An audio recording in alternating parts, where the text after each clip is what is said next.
Friends నేను ఈరోజు tea ఎలా పెడుతున్నానో చూపిస్తాను.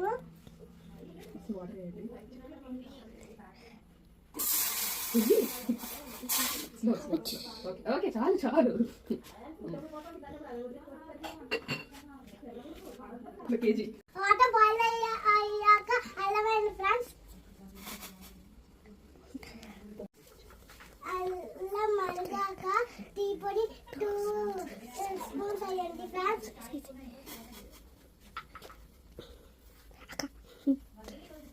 టీ పొడి మరిగాక పాలు వేయండి ఫ్రెండ్స్.